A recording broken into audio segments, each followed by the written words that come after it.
जानते हैं। उसी जगह पर फखरुद्दीन हबीबी कमरुद्दीन हबीबी यानी अपने बेटे की तरफ वो खातब होकर जिन की तरफ कहते हैं, ऐ जिन तुम अगर मेरा बेटा को नहीं छोड़ेगा, परेशान करना, याद रखो अभी अभी मैं अपने पीरो मुर्शिद हुजूर मुजाहिद मिल्लत को आवाज देता हुआ नजर आऊंगा। अभी अभी आवाज दे दूंगा मुजाहिद मिल्लत। हालांकि उस वक्त वे साल फरमा गए थे, इंतकाल फरमा गए थे। कहते हैं अगर मैं अपने पीरो मुर्शिद को आवाज दे दूं तो फिर तुम्हारी दुर्गत खराब कर देंगे, इतना कहना था। वह जिन कहता है, ऐ फखरुद्दीन हबीबी जरा होश में आ, तुम्हारा पीर तो मर गया है, तुम्हारा पीर मिट्टी में मिल गया है, तुम्हारा पीर तो अपने कब्र में है, यहाँ कैसे आएगा? वह तो जिंदा नहीं है, वह तो बन गया है, आ नहीं सकता। मेरे मिल्लत के नौजवानों, फखरुद्दीन हबीबी कहते हैं मेरा पीर मरा नहीं है, अल्लाह के वली हैं, जरूर करम फरमाएंगे, जल्दी छोड़ दो वरना तुम्हारी खैरियत खराब हो जाएगी। तारीख बोलती है, किताबों में मैंने पढ़ा, लिखने वालों ने लिखा, कितना कहना था कि फौरन वह जिंदाल पुकार उठता है, ऐ फखरुद्दीन हबीबी हमें रास्ता दे दो, रास्ता दे दो, मैं जा रहा हूँ, अब छोड़ दो। देखो देखो मैं अपने आंखों से देख रहा हूँ कि मुजाहिद मिल्लत हाथ में छड़ी लिए तशरीफ लाते नजर, हाथ में छड़ी लिए तशरीफ लाते नजर आ रहे हैं। मेरे मिल्लत के नौजवानों, इस तरीके से वह जिन्नात जो है उसे छोड़ देता है और फखरुद्दीन हबीबी के घर में खुशियों में तमाम लोग डूब जाते हैं। नहमदुहु व नसल्ली अला रसूलिल करीम, अम्मा बाद, फ़अऊज़ु बिल्लाहि मिनश शैतानिर रजीम, बिस्मिल्लाहिर रहमानिर रहीम। अला इन्ना औलिया अल्लाहि ला खौफुन अलैहिम वला हुम यहज़नून। आमन्तु बिल्लाहि सदक़ल्लाहुल अज़ीम व बल्लगना रसूलुहुन नबियुल अमीनुल मकीनुल करीम व नहनु अला ज़ालिका लमिना शाहिदीना व शाकिरीन वल्हम्दुलिल्लाहि रब्बिल आलमीन। बशक्ले मोम पिघल कर सलाम पढ़ते हैं, बशक्ले मोम पिघल कर सलाम पढ़ते हैं, नबी के पाँव के पत्थर सलाम पढ़ते हैं। बशक्ले मोम पिघल कर सलाम पढ़ते हैं। चलिए तमाम हज़रात मिलकर बाबा से बुलंद दरूद पाक पढ़ें। पढ़िए अल्लाहुम्मा सल्ली व सल्लिम व बारिक अला सय्यिदना मौलाना मुहम्मदिन तिब्बिल क़ुलूबि व दवाइहा व आफ़ियतिल अबदानि व शिफ़ाइहा व नूरिल अबसारि व ज़ियाइहा व आलिहि व सहबी दाइमन अबदा। हुक्म हुआ थोड़ी मिल्लत का भी जिक्र हो। मेरे मिल्लत के नौजवानों, इसलिए नारे तकबीर, नारे रिसालत, या रसूल अल्लाह, नारे रिसालत, या रसूल नक़ीब अहले सुन्नत। जिंदाबाद। मेरे मिल्लत के नौजवानों, मुल्क के मशहूर अदीब और बेहतरीन शायर नक़ीब हजरत जनाब ज़मीर यूसुफ साहब तशरीफ़ ला रहे हैं। बस यहाँ से इस जलसे की कार्रवाई आगे यही बढ़ाएंगे। थोड़ी देर के लिए मैं आपके सामने हाजिर खिदमत हूँ। आप हाथ उठाकर हमें बता दें कि इसमें कितने हबीब मिल्लत हैं, हुजूर मुजाहिद मिल्लत के चाहने वाले हैं। ज़रा मोहब्बत कहें सुभान अल्लाह, अक़ीदत कहें या रसूल अल्लाह। सबसे पहले मैं चंद शेर हुजूर मुजाहिद मिल्लत की बारगाह में, फिर अपनी गुफ्तगू को आगे बढ़ाने के सादत हासिल करूँगा।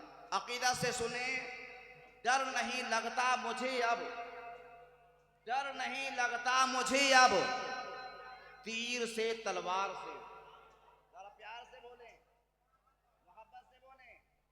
मैं पड़ोसी हूँ, इसके मतलब यही नहीं कि आप खामोशी से हमें सुन ले। डर नहीं लगता मुझे अब तीर से तलवार से, जुड़ गया रिश्ता मुजाहिद जब तेरे दरबार से, जुड़ गया रिश्ता मुजाहिद जब तेरे दरबार से। डर नहीं लगता मुझे अब तीर से तलवार से, जुड़ गया रिश्ता मुजाहिद जब तेरे दरबार से। और क्या नहीं मिलता मुजाहिद, क्या नहीं मिलता मुजाहिद के सखी दरबार से, क्या नहीं मिलता मुजाहिद के सखी दरबार से। पूछ लो जाकर उड़ीसा के बड़े सरकार से, पूछ लो जाकर उड़ीसा के बड़े सरकार से, और आपके नारे रिसालत का लगाते ही जवाब, आपका नारे रिसालत का लगाते ही जवाब, या रसूल अल्लाह आया हथकड़ी की धार से, या रसूल अल्लाह आया हथकड़ी की धार से। और जिस घड़ी देखा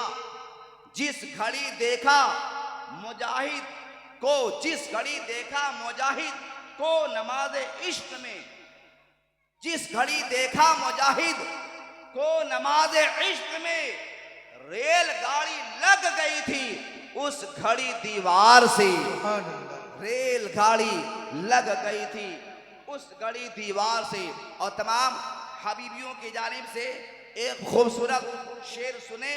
हर हबीबी कह रहा है बांध कर सर पे कफन, जरा मोहब्बत से बोले, हर प्यार से बोले। हर हबीबी कह रहा है बांध के सर पे कफन, बच के रहना नजदियो अब हबीबी वार से, बच के रहना नजदियो अब हबीबी वार से। और जिसने ये कलाम लिखा मक्ता पढ़ना जरूरी है। कह रहा है शान से ये हर कोई शहबाज को, कह रहा है शान से ये हर कोई शहबाज को, इश्क अहले बैत जाहिर है तेरे अशार से, इश्क अहले बैत जाहिर है तेरे अशार से। मेरे मिल्लत के नौजवानों, उस मुजाहिद मिल्लत की आप जश्न विलादत मना रहे हैं, जो मुजाहिद मिल्लत 8 मुहर्रम हराम 1322 हिजरी को धामनगर शरीफ के जिला बालेसर उड़ीसा में पैदाइश होती है, तशरीफ लाते हैं। ओ मुजाहिद मिल्लत जिनकी जिंदगी एक सूफियाना गुजरी है, जो आलिम व फाजिल होने के साथ साथ अपने जमाने के एक बहुत बड़े मुनाजिर थे। और जब ये मैदान मुनाजरा में उन्होंने कदम रखा, तारीख बोलती है कि किसी भी मुनाजरा में मुजाहिद मिल्लत की शिकस्त नहीं हुई। हद तो ये है हुजूर मुजाहिद मिल्लत में अरब शरीफ में नजदियों से मुकाबला किया तो वहां भी वह फतह याब होते हुए नजर आते हैं। वो मुजाहिद मिल्लत जिनके करामत से किताबें भरी पड़ी है, वो मुजाहिद मिल्लत जिनके तकवा का क्या कहना, वो मुजाहिद मिल्लत जिनके इबादत और रियाजत का क्या कहना, वो मुजाहिद मिल्लत बाकरामत वली थे। ज़ाहिरी जब शक्लो सूरत में दुनिया में बाहया थे, उस वक्त भी अपने गुलामों को नवाज रहे थे। आज हमारा अकीदा बोलता है कि धामनगर शरीफ के सरजमी पर अपने मज़ार मुक़द्दस में जरूर है, मगर दुनिया के जिस खित्ते से आप भी उनका गुलाम अगर पुकारता है तो मुजाहिद मिल्लत उनकी इमदाद फरमाते हुए नजर आए। तारीख बोलती है यही उड़ी के साथ सरजमीन है जहां रहने वाले फखरुद्दीन हबीबी हैं। उनका बेटा कमरुद्दीन हबीबी की शादी हो रही है, धूमधाम से शादी हो रही है। यहाँ तक कि बारात भी निकला, धूमधाम से बारात निकला। अकीदत और मोहब्बत में लोग डूबकर बारात भी गए, शादी हो गई, वापसी हो जाती है। जैसी बारात की वापसी होती है, कमरुद्दीन हबीबी जो फखरुद्दीन हबीबी के साहबजादे हैं, किताबों में जिक्र है कि जैसी घर में वह कदम रखते हैं कि बीमार पड़ जाते हैं, बेहोशी की आलम तारी है, यहाँ तक कि बेहोश हो रहे हैं, यहाँ तक कि उनके मुंह से कभी फेन आ रहा है। इस तरीके से परेशानी के आलम में मुब्तला है। फखरुद्दीन हबीबी परेशान है, करूँ तो मैं क्या करूँ। जानते हैं अगल बगल के आइम्मा को बुलाया, कहा दम कर दीजिए ताकि ये अच्छे हो जाए। उलमा को बुलाते हैं, दम कर दीजिए ये अच्छे हो जाते हैं। बड़े बड़े झाड़ फूंक करने वालों को उन्होंने बुलाया, मगर सब नाकाम हो गए। बेहोशी की आलम में पड़े हैं, जिस्म ठंडा हो चुका, परेशानी की आलम में है। घर वाले रो रहे हैं, सब सिसक रहे हैं, बिलक रहे हैं। जो घर खुशियों में डूबा हुआ था आज गम में डूबा नजर आ रहा है। सब लोग परेशान है, करें तो करें क्या क्या। बड़े बड़े डॉक्टर आ गए, हकीम आ गए, तबीब आ गए, गए, उलमा आ गए, अइम्मा आ गए, झाड़ फूक करने वाली आ गए, सबने अपनी हिकमत लगाई मगर नाकाम हो गए। होश नहीं आ रहा है, बेहोशी के आलम में है, जिस्म ठंडा होता नजर आ रहा है, परेशानी के आलम में डूबे हुए। तो किसी ने कहा, ऐ फखरुद्दीन हबीबी, अरे तुम मुजाहिद मिल्लत का मुरीद है, तुम मुजाहिद मिल्लत का दीवाना है, तुम मुजाहिद मिल्लत का चाहने वाला है। मुझे महसूस हो रहा है कि तुम्हारे बेटे पर जीन का असर है। अपने पीर और मुर्शिद को पुकारो, मुजाहिद मिल्लत का करम हो गया तो तुम्हारा बेटा शिफा याब होता। प्यार से बोले और मोहब्बत से पूरा मजमा कहे, या रसूल अल्लाह, या हसन, या हुसैन।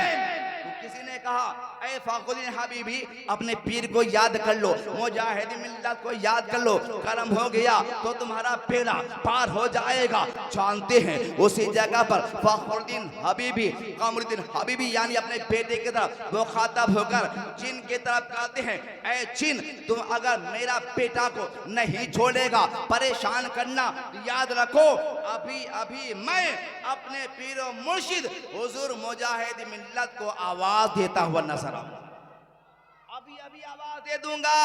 मुजाहिद मिल्लत, हालांकि उस वक्त वे साल फरमा गए थे, इंतकाल फरमा गए थे। कहते हैं अगर मैं अपने पीर और मुर्शिद को आवाज दे दूं तो फिर तुम्हारी दुर्गत खराब कर देंगे।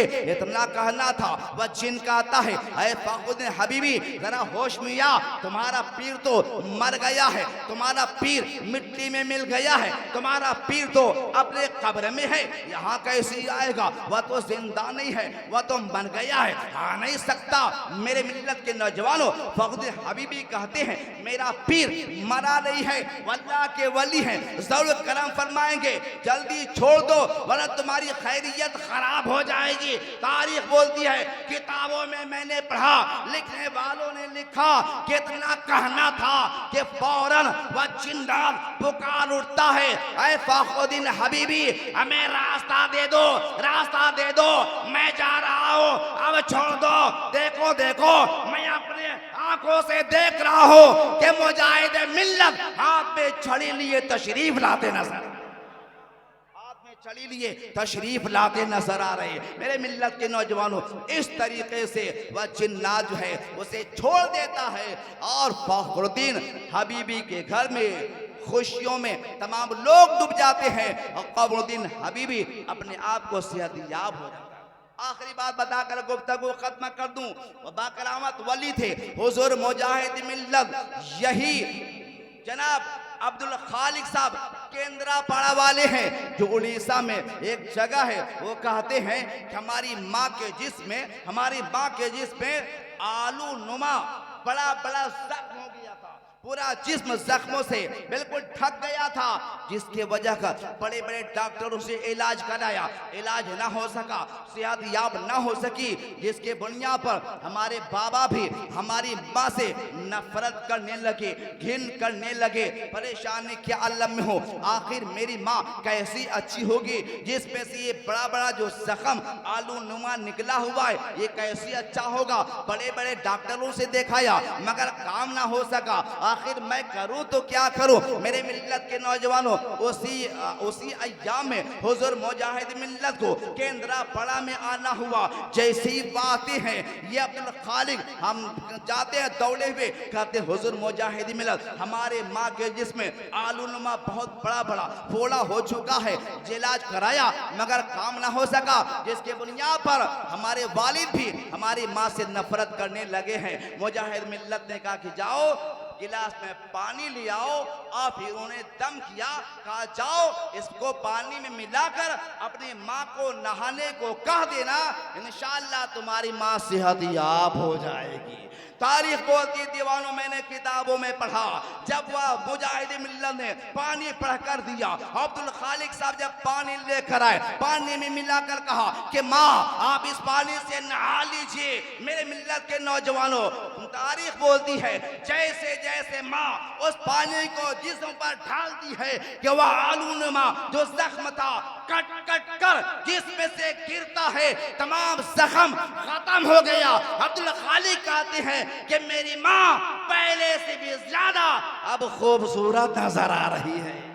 ये मुजाहिद मिल्लत की शान है दीवानों, आप काबिल मुबारकबाद है, हुजूर मुजाहिद मिल्लत के चाहने वाले हैं। अल्लाह ताला के बारगाह में दुआ करता हूँ कि अल्लाह हम तमाम मुसलमानों को तमाम औलिया कराम से सच्ची अकीदत व मोहब्बत रखने की तौफीक अता फरमा। अस्सलामु अलैकुम व रहमतुल्लाह।